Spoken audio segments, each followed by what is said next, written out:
Shalom, shalom, mes bien-aimés, que Dieu vous bénisse. Soyez bénis, je suis votre humble, la servante, la prophétesse Claire Mbonga, que Dieu vous fasse du bien. Je viens encore ce soir pour des témoignages pour la gloire de notre Dieu. On va prier. Seigneur, merci, au Dieu de gloire.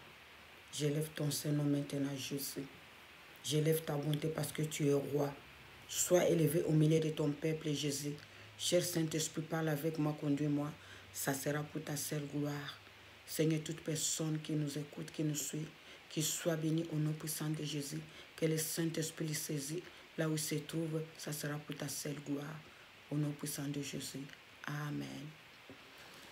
Mes bien-aimés, je suis venu avec un témoignage. C'était dans la famille. Donc, mon beau-frère, son cousin. Son cousin, il habitait en États-Unis avec sa femme. Son cousin, il habitait en États-Unis avec sa femme. C'est une histoire que j'ai vécue, j'ai vu moi-même. Ils étaient bien, une belle vie. Il s'appelle Daddy. Un jour, comme il avait le contact avec les amis américains, ils l'ont proposé, il dit que comme tu es un homme bien, un homme sincère, un homme honnête, on va te proposer un marché.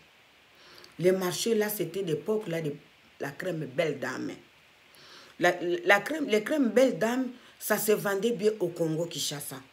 Les Américains, ils ont dit, comme tu es de Kinshasa, tu connais bien le milieu et le marché, on va te donner 4 conteneurs de Belle Dame, les crèmes, tout l'ensemble, donc les gammes complètes de Belle Dame. Tu vas aller vendre à Kinshasa. Si ça se vend bien, on va commencer à faire comme ça de suite. Daddy, il était d'accord.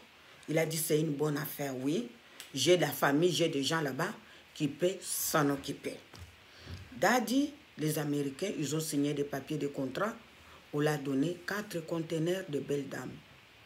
Et Daddy, il a pris les 4 conteneurs, il l'a amené en Afrique. Il l'a amené en Afrique. En arrivant en Afrique, il a dit à son grand frère, grand frère, j'ai ramené le conteneur de Belle Dame. C'est les Américains qui m'ont fait confiance. Tu peux s'en charger et j'ai confiance en toi, tu es ma famille. Je sais que ma famille ne peut pas me faire du mal. Son grand frère dit, non, tu es mon petit frère. Je ne peux pas te faire du mal. Ton bonheur, c'est mon bonheur. La flatterie, mes bien-aimés. Daddy, il était content. Il a dit que c'est mon grand frère, il ne peut pas me faire du mal. Daddy a laissé 4 conteneurs. Il a ouvert les endroits pour exposer là où les gens, comme les grands dépôts, là où les gens peuvent venir acheter. Daddy il est revenu en États-Unis. Il a appelé son frère, comment le marché, où ça va? Le marché, ça va, tout va bien. Daddy a dit, bon, je vais venir dans 4 ou 5 mois pour venir prendre de l'argent pour faire d'autres commandes parce qu'on a d'autres marchés. Si les Belles Dames, ça se vend trop bien, on va venir avec d'autres produits pour commencer à solliciter les gens. Après 6 mois, Daddy s'est préparé, il est allé au Congo-Kinshasa. Daddy il est arrivé. Mais bien aimé, son grand frère, quand Daddy l'appelait, et ça va bien, il disait ça va bien. Mais bien aimé, c'était la folie de grandeur. Mais bien aimé, l'argent que tu n'as pas souffert pour ça. Daddy, son grand frère, il a épousé 3 femmes. Il a acheté chaque femme parcelle. Chaque femme avec les voitures là qui faisaient les voitures de 7 places là qui fait les transports. Chaque femme avait ça, mais bien aimé. La folie. Là, le grand frère, il est devenu boss, patron, par-ci, par-là. Il mangeait cet argent, l'argent qu'il n'a pas souffert pour ça. Mais bien aimé, il a oublié qu'il avait donné la promesse à son frère que je ne te ferai pas du mal, tu es mon frère, tu es ma famille. Il a oublié que c'était l'argent des Américains, c'était l'argent des associés, ce n'était pas l'argent de son frère. Son frère, il est venu à Kinshasa. Daddy a demandé à son frère où est l'argent. Il n'avait pas l'argent. Où est l'argent? Il n'avait pas l'argent. Mon frère, tu m'avais dit que tout ça se va bien. Où est, ils ont regardé les dépôts, il n'a resté rien. Son grand frère, il donnait les gens qui vendaient le marché partout. Lui aussi, il est devenu grand dépositaire, il n'y avait rien. Où est l'argent? Rien. Mais bien aimé Dadi en Kinshasa, il a commencé à pleurer. Il dit, moi, en États-Unis, je suis américain. Ma femme, mes enfants, je ne sais pas, les Américains, comment je vais finir avec ce gens-là. Je suis foutu. Mon frère, il a fini ma vie.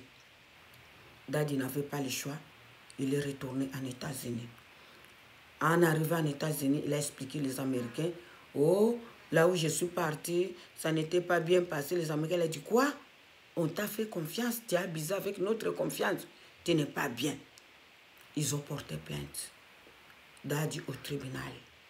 Avec quatre associés au tribunal. Mais bien, mes 4 conteneurs, c'était de l'argent. Beaucoup d'argent, les marchandises de beaucoup d'argent. 4 conteneurs de 40 pieds. Mais bien aimé, calculé. Mais bien aimé, on a condamné Dadi. Quand on a fait tomber le verdict que tu es condamné comme ça, Dadi il a fait les crises, mais bien aimé, il est tombé au tribunal. Dadi l'a mené à l'hôpital en urgence. Dadi il s'est réveillé paraplégique, mais bien aimé, paraplégique. La main, les pieds, un côté, un côté de Dadi ne fonctionnait pas, paraplégique. Mais bien aimé, Dadi a commencé à soigner les Américains. Quelqu'un qui est devenu paraplégique, il a perdu l'essence des jambes et les mains droites. Ça ne fonctionnait pas. Mais bien aimé, vous allez poursuivre quelqu'un comme ça, comment? Dadi est resté en États-Unis. Un an après, ils sont sortis en États-Unis avec la femme, 4 enfants. Et lui, en France, c'est la famille là où ma soeur elle est mariée, donc le cousin de mari de ma grande soeur, là-bas.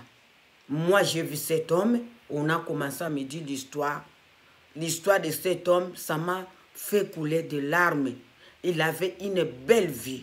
Il vivait bien, mais bien aimé. Il avait fait plus de 16 ans en États-Unis. Mais il est sorti à cause de cette histoire, son grand frère. Dadi, en arrivant en France, il était obligé que c'est sa femme qui le lave. C'est sa femme qui le fait manger. Donc, tout. Mais bien aimé, cette femme, il a tourné le dos. Cette femme, il a changé. Donc, il a commencé à crier sur son mari. Il ne le faisait même pas manger. Depuis toi, c'est ta famille, ce n'est pas ma faute. Son mari faisait même 4 ou 5 jours sans se laver. Il commençait à piller, à sentir mauvais. Cette femme, elle a dit, ce n'est pas moi, c'est ta famille. Mais bien aimé, cet homme, il a commencé à vivre la solitude, les soucis. Oh, regardez cet homme. Si tu regardes cet homme, il parlait comme un bébé, comme un enfant. Mais bien aimé, vous n'allez pas supporter. Cette femme, elle a dit non, je ne reste pas comme ça. Comme il fallait qu'il recommence. Ils étaient américains là-bas, il fallait qu'il vienne en France de recommencer encore les démarches. Cette femme, il a eu un homme français. Un homme français, au bout de 2 mois, il a dit, il va se marier, elle va se marier. Cette femme, elle s'est mariée, il est allé vivre avec les Français. Mais bien aimé la solitude. Son mari, il est resté toute seule chez son cousin. Imaginez, toi, tu avais ta maison, maintenant tu viens vivre, c'est ton cousin. Quand Dadi il était en Amérique, les cousins, là, ils étaient en Afrique. Ils les respectaient, ils ont commencé à dire, quand il était en Amérique, il ne faisait pas attention à nous. Aujourd'hui, hein, il est atterri dans nos maisons. Ils ont commencé à le maltraiter, à se moquer de lui. Mais bien aimé, cet homme, il n'a pas supporté la solitude. 2-3 mois après, il est mort. Il est mort, on l'a trouvé le matin, il était mort.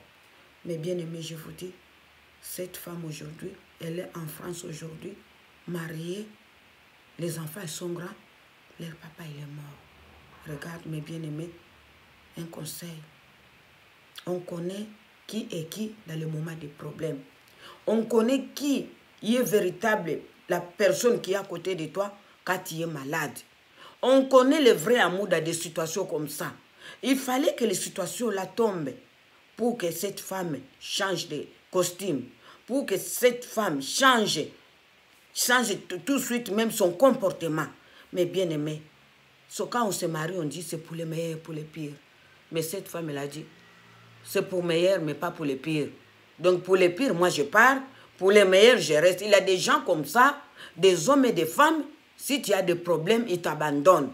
Si tu es malade, ils t'abandonnent. Mais bien aimé, priez le Seigneur. Si tu veux un choix, faire un choix dans le mariage, Il n'y a que Dieu qui peut t'envoyer quelqu'un qui ne va pas t'abandonner. Mais si tu cherches dans le monde, oh, je vais prendre une belle femme, un bel homme, je vais impressionner les autres.